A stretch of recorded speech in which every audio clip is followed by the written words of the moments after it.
The Galactic Council chamber fell silent as Ambassador Chen stepped forward, her weathered face betraying no emotion.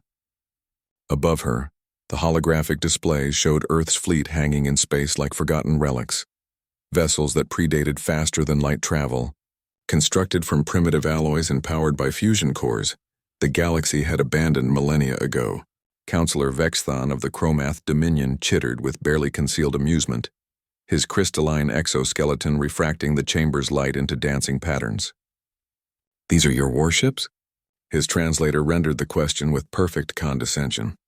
Surely this is some manner of human humor we have yet to comprehend. The other counselors joined in the derision.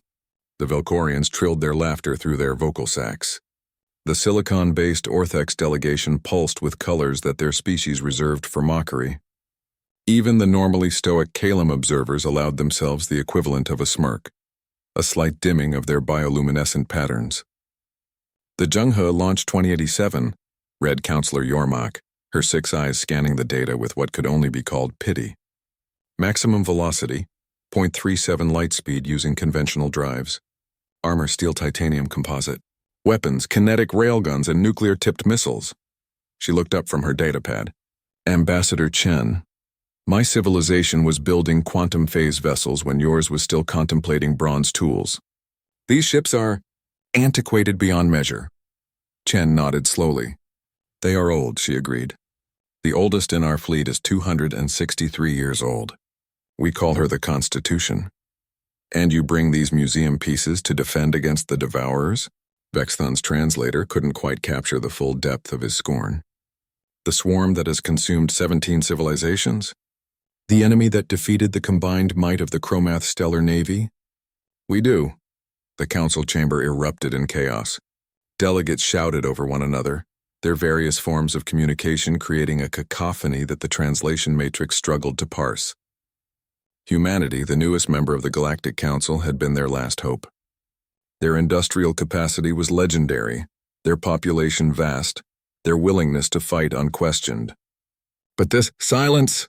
The Arbiter's voice cut through the noise like a blade. The ancient AI had presided over the Council for 10,000 years, and its authority was absolute. "The humans have come. They have offered aid. We will accept it, or we will die arguing about it." 3 weeks later, the Devourer Vanguard entered the Tertius system. The swarm moved like a living thing. Billions of organic ships that consumed matter and energy with equal efficiency. They had no government, no culture, no mercy. They simply ate. The human fleet waited. From his command throne aboard the Chromath flagship Infinite Glory, Vexthon watched the primitive human vessels arrange themselves in formations his ancestors had used before discovering gravity manipulation. "They position themselves like wet Navy vessels," he muttered, "as if space has a surface." The Devourers surged forward, their bioships accelerating at rates that would pulp any organic crew. They had learned not to fear Council weapons. Their adaptive biology could counter energy weapons within minutes, and their sheer numbers overwhelmed any kinetic defense. Then the Constitution fired. The railgun round was primitive. A slug of depleted uranium accelerated to a significant fraction of light speed. No exotic particles, no quantum entanglement, no temporal displacement, just mass and velocity. It punched through 17 Devourer ships before its momentum was spent. "Impossible," Vexthon whispered. The human fleet opened up. Thousands of railguns spoke in unison, filling space with a storm of metal. Nuclear warheads detonated in precise patterns, their primitive fusion reactions creating kill zones that the Devourers flew into with no comprehension of the danger. The swarm adapted, as it always did. Bioships began generating magnetic fields to deflect the kinetic rounds. Organic shielding evolved to absorb radiation. The Devourers had faced worse, but they had never faced humans. Chen's voice crackled across the fleet channel. "All ships execute pattern thermopylae."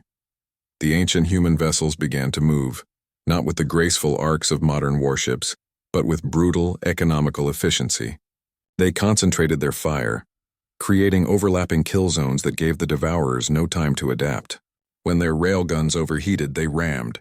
When their missiles were spent, they used their fusion drives as weapons, turning their own engines into directional nuclear explosions. The Zhenghe took critical damage, her hull breached in a dozen places.